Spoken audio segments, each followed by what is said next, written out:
पूतना, काकासुर, शक्तासुर,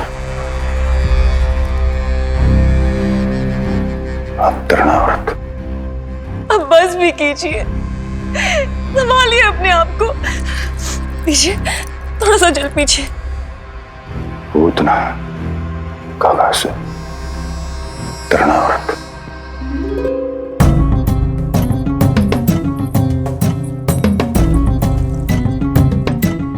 स्वामी को क्या हो गया है? तुम भी साहस छोड़ दोगी तो महाराज को कौन संभालेगा? चिंता मत करो, महाराज को धक्का लगा है, वो ठीक हो जाएंगे। तुम चलो मेरे साथ। नहीं, मैं महाराज को छोड़ के नहीं जाऊंगी।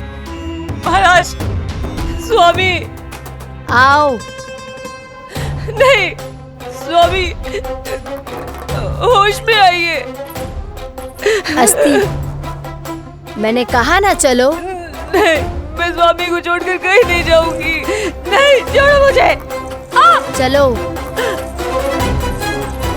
छोड़ो मुझे।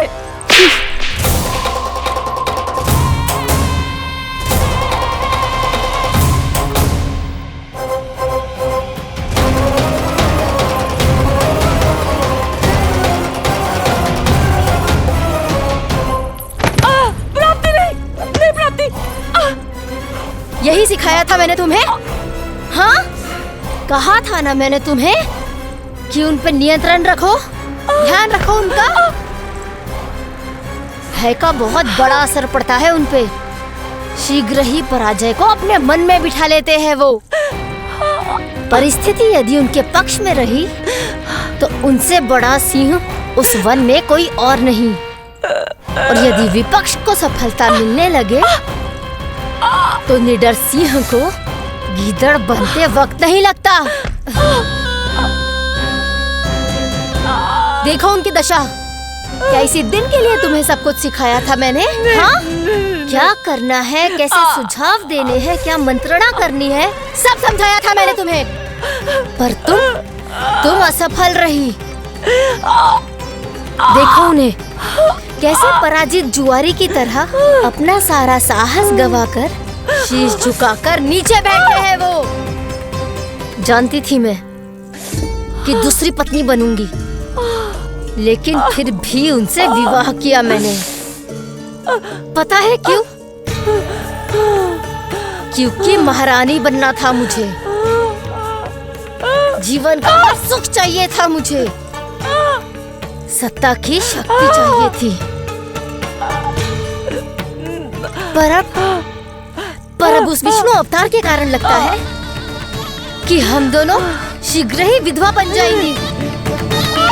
महाराज कंस की मृत्यु के बाद उनके सहयोगी मंत्री सेनापति हम दोनों के साथ क्या करेंगे? नोच कर खा जाएंगे वो हम दोनों को। और ये सब होगा तुम्हारे कारण अस्ति।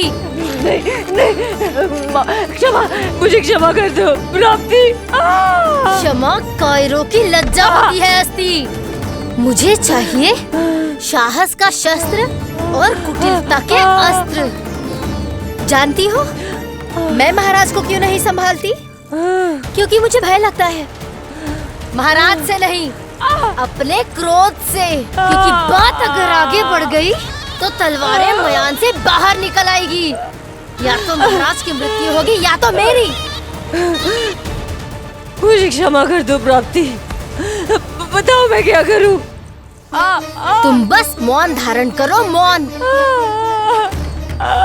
अब कुछ कहना नहीं, करना पड़ेगा। महाराज कंस के आत्मविश्वास को फिर से जगाना होगा। उन्हें ये विश्वास दिलाना होगा कि वो मथुरा नरेश कंस है और वो कुछ भी कर सकते हैं, कुछ भी।